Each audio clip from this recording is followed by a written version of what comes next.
Isang mapagpalang araw po sa ating lahat. Ngayon ay January 12, 2026, araw ng Lunes. Basahin po natin ang ating mabuting balita ayon kay San Marcos, chapter 1, verse 14 hanggang 20. Papuri sa iyo, Panginoon. Pagkatapos dakpin si Juan, si Jesus ay nagtungo sa Galilea at ipinangaral ang mabuting balita mula sa Diyos. Dumating na ang takdang panahon at malapit na ang paghahari ng Diyos. Pagsisihan ninyo't talikdan ang inyong mga kasalanan at maniwala kayo sa mabuting balitang ito. Samantalang naglalakad si Jesus sa tabi ng lawa ng Galilea, nakita niya ang magkapatid na Simon at Andres na naghahagis ng lambat. Sila'y mangingisda. Sinabi ni Jesus, "Sumama kayo sa akin at kayo'y gagawin kong malakaya ng tao." Pagdakay, iniwan nila ang kanilang lambat at sumunod sa kanya. Nagpatuloy siya ng paglakad at sa di kalayuan ay nakita niya ang magkapatid na Santiago at Juan, mga anak ni Zebedeo. Sila'y nasa kanilang bangka at naghahayuma ng mga lambat. Tinawag din sila ni Jesus at sumunod naman sa kanya. Iniwan nila sa bangka ang kanilang ama kasama ng mga taong upahan. Ito ang mabuting balita ng ating Panginoon. Pinupuri ka namin, Panginoong Hesukristo. Yun, narinig natin ngayon na dinakip na si Juan Bautista at ang Panginoon na ang parang magiging bida dito sa ating pelikula, kumbaga itong mabuting balita. At dito na talaga sisimulan ng ating Panginoon ang kanyang ministry. At ang unang bunga din niya ay parang continuation lang nung madalas sinasabi ni Juan Bautista. Sabi niya rito, dumating na ang takdang panahon at malapit na ang paghahari ng Diyos. Pagsisihan ninyo talikdan ang inyong mga kasalanan at maniwala kayo sa mabuting balitang ito. So unang sinasabi ng Panginoon na dumating na ang takdang panahon. Ang mga tao sa panahon niya ay sa mga nasa ilalim ng mga kautusan ni Moises at yun yung mga isinasagawa nila. Ngayon, ang ating Panginoon ay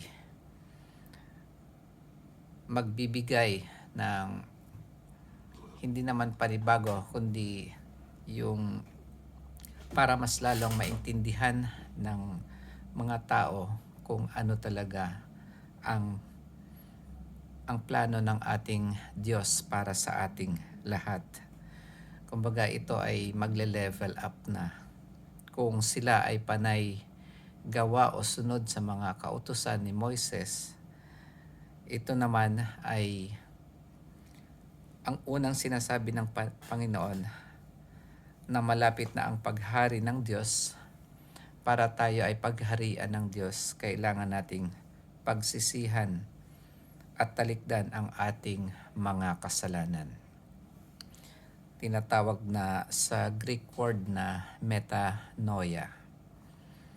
Ang pagtalikod sa mga kasalanan ay ibig sabihin 180 degrees. Kumbaga kung nakaharap ka sa kasalanan, ito ay tatalikuran mo para hindi mo na makita. At ibig sabihin ay itigil na ang paggawa ng kasalanan. At ito ay hindi lamang isang beses, kundi maraming beses. Kasi nahuhulog tayo or natutokso tayo sa kasalanan. Kaya nandyan ang ating sacrament of confession o kumpisal, at tinatawag din natin yung sacrament of conversion or sacrament of penance. Sacrament of conversion dahil inaamin natin sa Diyos ang ating pagkakasala, at penance din dahil bilang Kristiyano na nagkakasala at hindi lamang tayo nagkakasala sa ating Diyos, kundi nagkakasala din tayo sa ating simbahan as a family of Christian. Kaya magandang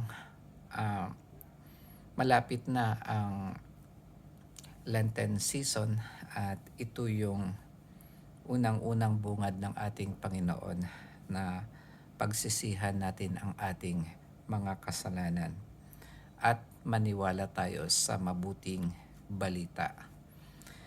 Ang mabuting balita ay yan ang 3 taon na ginugol ng ating Panginoon dito sa lupa para ibalita o kaya ipaunawa sa lahat ng mga tao sa kapanahunan niya.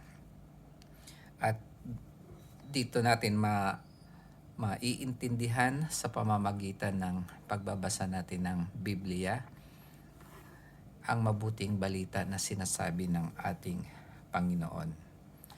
At hindi lamang ito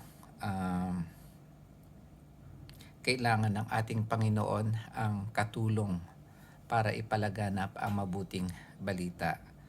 Kaya nung nagsimula siya, meron siyang tinawag na 4 kaagad na mga apostol para tumulong sa kanyang pagpapalaganap ng mabuting balita.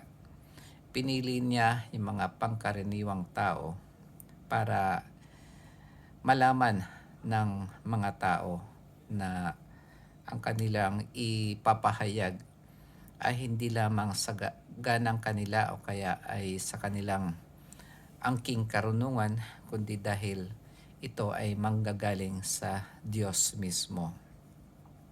Kaya pinili niya yung mga pangkaraniwang tao para maging apostol or apostles niya or disciples. At tayo rin naman sa ating panahon ngayon ay tinatawag tayo bilang maging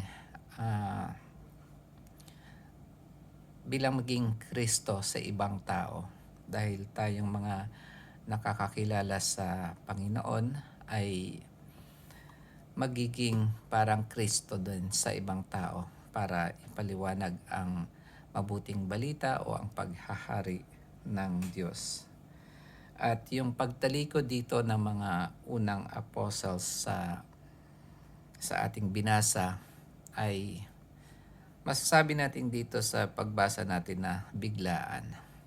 Pero mababasa naman natin din sa ibang gospel na bumalik pa rin sila dun sa pangingisda at unti-unti silang sumunod sa ating Panginoon hanggang sila ay maging katiwala na ng ating Panginoon sa pagpapalaganap ng mabuting balita. At tayo ay maaring hindi rin kaagad-agad na sumunod sa Panginoon dahil marami tayong mga alalahanin sa buhay. Pero asahan natin na kapag sumunod tayo sa Panginoon, mas lalong magiging magaan ang ating buhay na hindi lamang buhay na dito sa lupa, kundi ang buhay na inaalay sa atin ng Panginoon.